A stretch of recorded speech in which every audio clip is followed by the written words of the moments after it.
اور مجھے حسنہ کے بچھڑ جانے کا افسوس ہے۔ لیڈی مکلنس کے بتانے کے بعد ہی مجھے اچانک یاد آ گیا کہ متعدد بار اسے دیکھی بالی شخصیت کی حیثیت سے شناخت کرنے کی کوشش کر چکا تھا، لیکن کامیاب نہیں ہوا۔ وہ ایک روح ہونے کے باوجود کس قدر حسین، خوبصورت اور وفا شعار تھی، جو اپنے شوہر کی موت کا انتقام لینے کے لیے دنیا میں بھٹک رہی تھی۔ اور پھر جن لوگوں نے اس کے شوہر کی جان لی تھی اور جنہوں نے اس کے اجلے دامن کو داغدار کیا، اور جب وہ بھی پرلوک سدھار گئے تو وہ خود بھی اپنی اصل منزل کی طرف واپس لوٹ گئی۔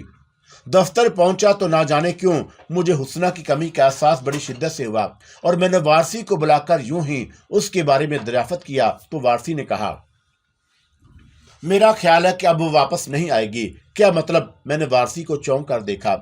2 روز پہلے وہ میرے کمرے میں آئی تھی اور یہ پہلا اتفاق تھا جب وہ مجھ سے بہت گھل مل کر باتیں کر رہی تھی اور بہت خوش نظر آئی، اور اس نے مجھ سے آپ کے بارے میں دریافت بھی کیا۔ وہ آپ سے ملنا چاہتی تھی، لیکن شاید آپ کے گھر جانے سے گریز کر رہی تھی، اور میں نے اسے مشورہ دیا تھا، لیکن وہ سنجیدگی سے ٹال گئی۔ اور پھر اس نے کہا تھا کہ کہیں سے اس کا بلاوا آ گیا ہے اور وہ شاید دوبارہ ملازمت پر نہ آ سکے، اور میں نے اس کا حساب کتاب کرنے کی کوشش کی، لیکن اس نے مجھے منع کر دیا۔ اور اس روز مجھے پہلی بار اس بات کا علم ہوا کہ وہ ہمارے دفتر میں محض کام سیکھ رہی تھی، اور جس کے لیے آپ کے اور اس کے درمیان کوئی معاوضہ نہیں طے ہوا، اور جاتے جاتے وہ آپ کا بہت بہت شکریہ ادا کر گئی ہے، اور مجھے معلوم ہے کہ اب وہ دوبارہ نہیں آئے گی۔ میں نے ایک سرد آہ بھر کر جواب دیا، اور اس کا کام پورا ہو گیا ہے۔ کہ آپ اس کے پتے سے بھی ناواقف ہیں؟ اور میں نے وارسی کے سوال پر اسے عجیب اداس نظروں سے دیکھا، اور ماحول پر کچھ دیر تک ایک مغموم سی خاموشی طاری رہی۔ پھر وارسی کے جانے کے بعد میں نے دانش کو طلب کیا۔ اس کے آنے پر میں نے اپنے نئے آفس کے بارے میں دریافت کیا، اور جس کی تلاش کی ذمہ داری میں نے اس کو سونپ رکھی تھی۔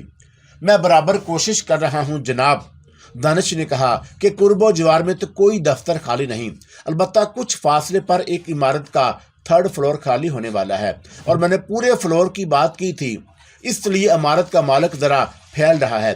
کیا مطلب؟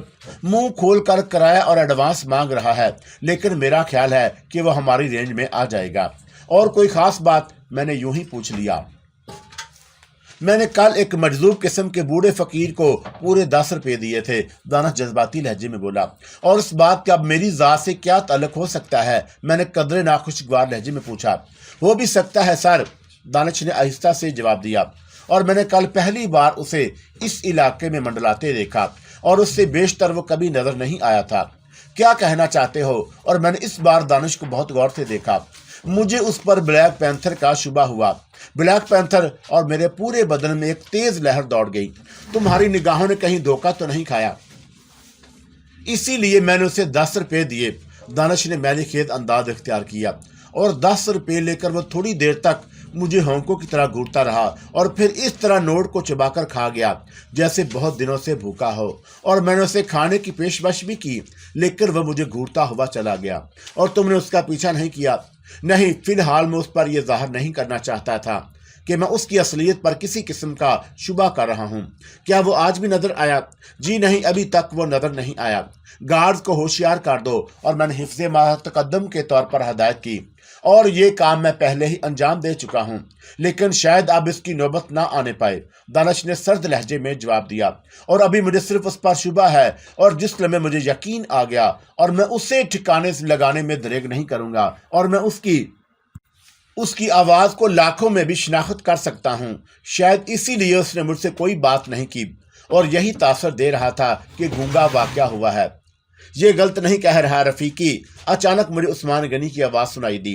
وہ دانش سے 2 قدم کے فاصلے پر کھڑا اسے تعریفی نظروں سے دیکھتے ہوئے کہہ رہا تھا، تمہارا یہ آدمی بھی عقابی نگاہوں کا مالک ہے، ورنہ بلیک پینتھر جس بیس میں تھا اسے قانون کے محافظ بھی نہیں پہچان سکتے، اور وہ میک اپ کرنے میں بھی بڑی مہارت رکھتا ہے۔ شاید اسی لیے ابھی تک قانون کی نگاہوں کے سامنے ہونے کے باوجود اس کی گرفت میں نہیں آ سکا، اور وہ میرے دفتر کے آس پاس کیوں منڈلا رہا تھا؟ میں نے نگاہوں میں عثمان غنی سے پوچھا۔